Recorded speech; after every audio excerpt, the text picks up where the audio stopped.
Shabbat Shalom and Chag Sameach to all of you for this wonderful last Hamoedim of the year. You know, we have 7 Hamoedim, 7 special times of the year, or festivals, or days that the Lord has appointed to us for certain celebration. And Sukkoth, believe me or not, is being the last Moedim, or a special time of the year, you know, is sometimes it's very difficult to understand. There has so many things involved in this festival. There are 7 days plus 1. That make it a little bit difficult. It is the counterpart of Pesach. And the next we are going to have is Pesach, you know, and they look at each other face to face. One is in autumn and the other is in spring. And both they have to do with the agricultural things about the early rains and the late rains and all those areas in which the people of Israel at the time, they were very dependent. You need to understand about the land of Israel in order to understand this special festival. You know, even in the reading that we have today for this special Chol Moed, the intermediary days in Sukkot, we are reading from Shemot, chapter 33, 12 to chapter 34, 26.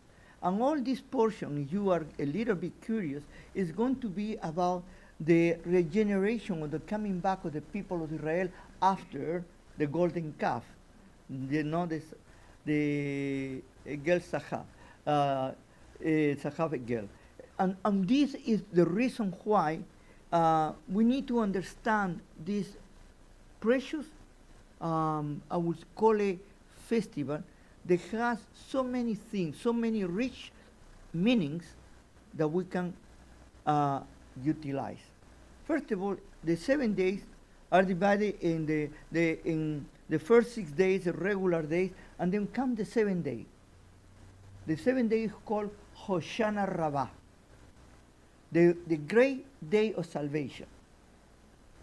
Then the 8th day is added, is the Shemini Aseret.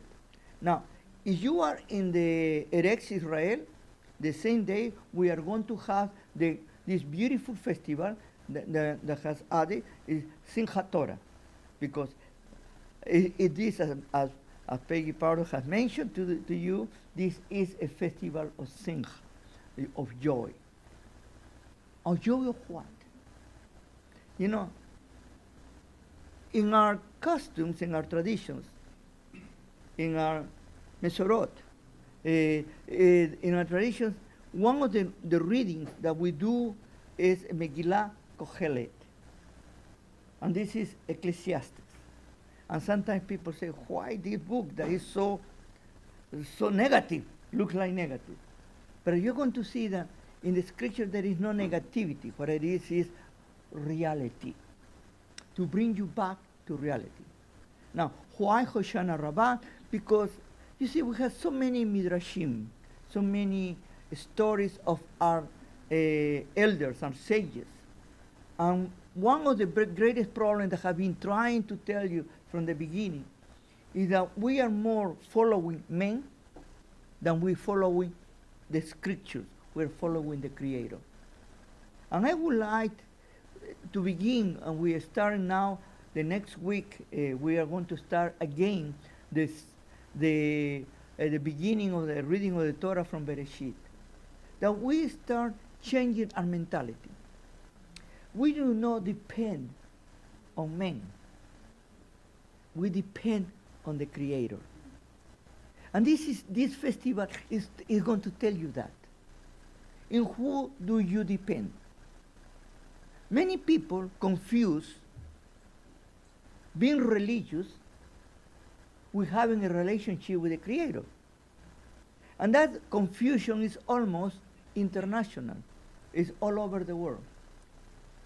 And many of us, we think that because we do or perform certain things, we are making points with the Creator. It's like the Creator has a little tablet, and he's pointing there every little thing. Good thing here, bad thing here, good thing here, bad thing here. And then at the end, many of the elders and sages, they teach you that we have a scale. And depending how many mitzvot you have done and how many wrongdoing you have done, you know how the scale goes one side or the other, and then your name maybe will be written or is not written in the book of life if your sins have been forgiven or not have been forgiven. I mentioned last week about who can think that we have a Creator that has only one day for forgiveness of sins. You know? Well, all of this is tradition. Tradition, tradition. But what is really the essence of the message of the Torah? What the Creator wanted to do with you and me?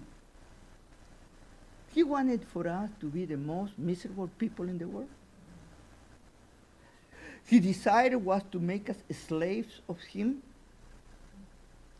His desire was that the rest of our life, the only thing that we need to be worried about, who is in our backs, that we need to be running away, like Cain was told that he was going to do the rest of his life, running. Or He wanted for us to have a life, and that we could make our lives. One of the basic principles of the Torah is about to teach you that you and I, we are responsible for our own actions. In other words, if we do it, we need to be responsible for it. If we do something wrong, we need to make it right. You know, it's not simple. It's not that complicated. No? And we need to be responsible. And being responsible means that we need to have a good relationship with the people who is around us and with other people. In that way, we will avoid many of the misunderstandings and many problems. You know, have you ever seen this situation sometimes? We have here, very interesting, we have a community that's very international. And there are many languages spoken here. And sometimes I hear languages that I do not understand, you know, and I am curious what they are talking. And what immediately every person who hears somebody else talking another language that they don't understand, what they think it is? They are talking about me. Because I am so important, you know, that nobody can stop talking about me. And then, because I do not understand, I create in my head ideas. And what I do with those ideas, I start getting myself untied up those people. They are talking in a language I cannot understand. And I say, it's not fair. What about if they are talking about things that are very personal among themselves and they don't want anybody else to know? Not necessarily as you think they are talking about you, but they're talking about, or what about that they both are native, those people that are talking in the language are native in the language and they feel more comfortable to speak in their own language.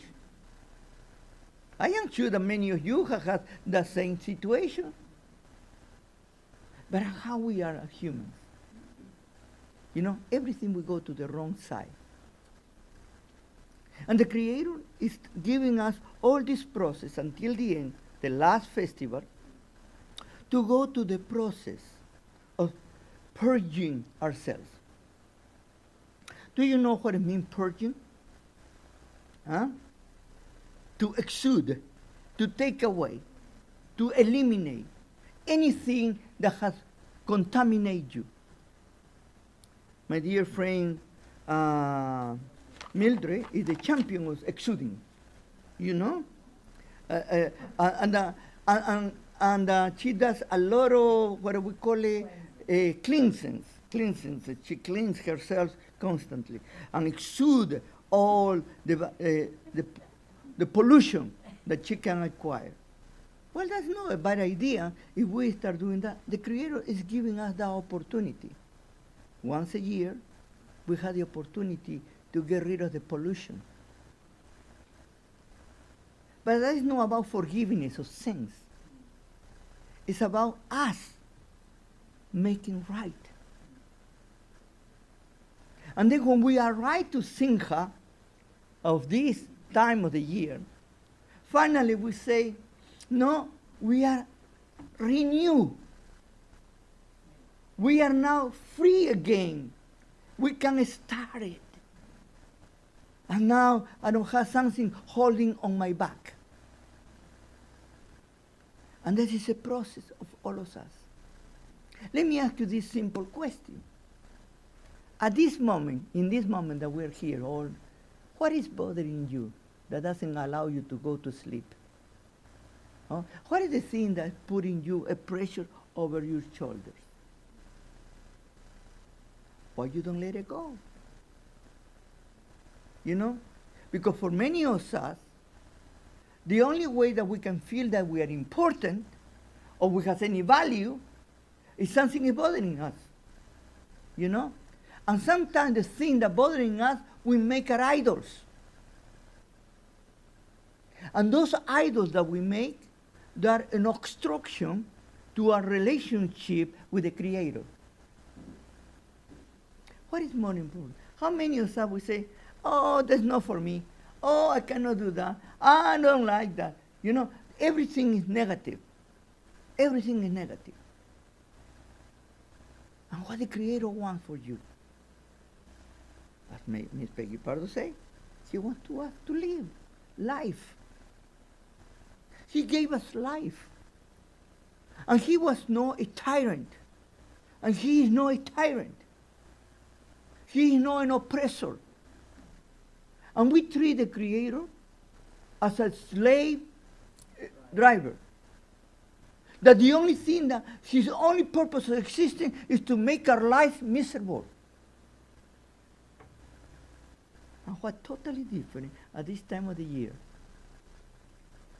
You know, in the North Hemisphere, we are in winter. Let me tell you, I have celebrated Sukkoth in the middle of summer in South America. And it's not the same. And sometimes you start asking, you know, what are the rains when they start? There are no rains at that time, you know, because was given to the North Hemisphere. That means that the Creator doesn't care about the South Hemisphere. Well, we need to adapt, and we need to understand. But if we put this in concrete, that's when we become religious. And we miss the point of what the Creator is trying to teach us. The only thing that was put on the rock, on the stone, I like better the rock. Everything is stone, is the same. You know what? The 10 sayings, the 10 commandments, the 10 principles of life. That was the only thing. And that was written with indelible ink with the finger of the Creator. That's what the scriptures say. And in this portion that we are reading this morning is exactly about Moshe Rabbeinu bringing new tablets. Look at the first time, the Creator gave the tablets to Moshe Rabbeinu. This time, Moshe Rabbeinu needed to bring the tablets to give it to him, for him to write it again. Because Moshe Rabbeinu broke the first tablet, because he was upset with the people. And those tablets are in the Aron, in the ark. And that's what we take wherever we go. And do you know what? Look at this principle. I ask you, where is your Aron? Where is located your ark? And for the Creator, He has given us an ark to each one of us. Our life, our hearts. There is where we keep these beautiful words, that will remind us constantly about what it means to live. Now, that means that I will never fail. That means that I don't have the possibility to do something wrong. That means that I need to be careful that God is not looking at me to do something. Because this is the idea of many of us that we think in that way. We think that maybe we can deceive God, that we can hide from Him. And that is impossible. This is the reason that He gave us Sukkoth and gave us a sukkah. And the sukkah, interestingly enough, it is no very strong construction.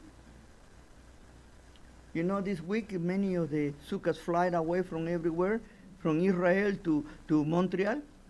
You know, I am so glad that our sukkah was very well done, and nothing happened to ours. But you know, what is the characteristic of the sukkah?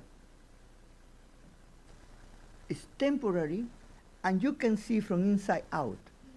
Now, if you can see from inside out, who is outside can see inside or no? It is two ways. This is what the Creator is teaching us today. You cannot hide from me. And you cannot play a game to me. That I am always looking at you. But I want that you feel that you are covered, that you are protected. And I always will be with you. We have gone through the high holidays. Rosh Hashanah, we have heard the blowing of the shofar, Yom Teruah. And we now, in this time in which we are enjoying, and according to our sages, the 7th day is the final day of salvation. But for the Creator, there is no final. This is all man-made. Because salvation for the Creator is not about that you're going to the promised land and you're going to be there for a little while. The idea of salvation for the Creator is to be in His presence, to be with Him. Our neshama, our souls, are transparent to Him. He sees to us. Well, then it's time that we need to start to be more honest, to begin with whom? With ourselves. You see, it's very easy to lie. And if you're a good liar, you start believing your own lies to the point that gets the moment that you believe you lie so well that you cannot differentiate realities over no reality. I have been reading lately stories about psychopaths.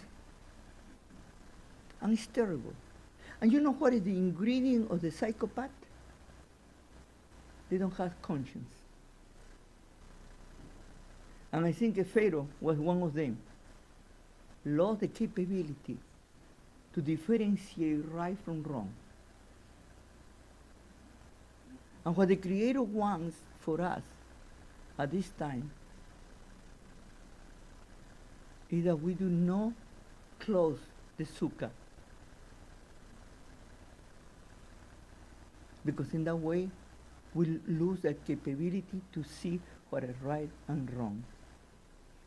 He wants an open sukkah because we can be transparent.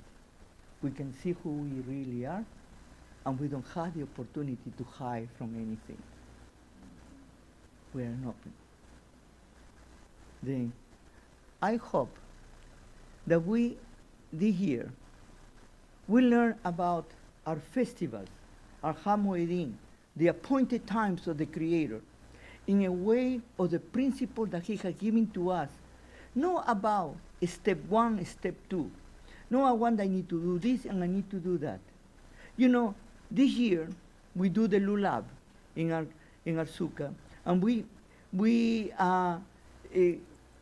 did the shaking of the lulav, you know. But you know, right now we have put so many restrictions about with the arba, meaning the four species. Okay, now that we have make certain things. We have the etrog, that is the fruit of the tree. Then we have the lulav, that is the palm tree. Then we have the hadassah, that is the myrtle. And then we have the arob, the willow tree. Each one of them, according to our sages, has a beautiful characteristic. The etrog is a fruit, has an aroma, a perfume, and has a fruit, something to eat, a taste, flavor. On the other side, the lulav doesn't have an aroma, but it has a fruit. And the hadassah, they has aroma, but no fruit. And the arob has the neither aroma, neither fruit. And you see that Israel is divided in four kinds of people: etrogs, lulav, hadassah, and arob. Which one of them do you relate to? To give you an idea, to have a good aroma and to have a fruit, you know. In my way to see it, because they say you can interpret it one way or the other, but the way I see it, if you have a good aroma, means that you are full of the Torah. Study the Torah. You know, emanate the Torah. But if you have a fruit, you produce something. You do good works. Then you are an etrog. Not only you are studious of the Torah, but you do good to others. Now, if you are the lulav, you are that type of person that is always doing something. Forget about the Torah. I am busy doing. I don't have time for the Torah. If you are the hadassah, you are like those ones that are involved only in study. Study, and you ask yourself, why so much study if you are not doing anything with that study? Are you helping your neighbor? Are you doing something? And finally, the last group, the robot. What is it? The one that has neither good aroma, no Torah, nothing, doesn't have fruits, no good works. And beautifully, the great majority is like that. Good for nothing. Then, at this time, Sukkot is bringing us something, is asking something, is trying to tell us something. It's about ourselves. Which kind of fruit do you identify? Which kind of portion of the four species do you identify with? Can you be honest with yourself? And can you become transparent? There is a saying that I always like to say to everybody. What you see is what you get. No more, no less. You know, I prefer to have only one face than to have 20 faces. Because I am not a performer. I am not an actor. I cannot try to be good with somebody, one with the other. Sometimes I am in a good mood. Sometimes I am in a bad mood. And I tell people, Get away when I am in a bad mood. You know? I don't trying to put you a little bit of honey. And just this last week when we had the opportunity to find our own, I lost my temper. I was provoked, but I cannot blame the one that provoked me. You see? I need to accept my responsibility.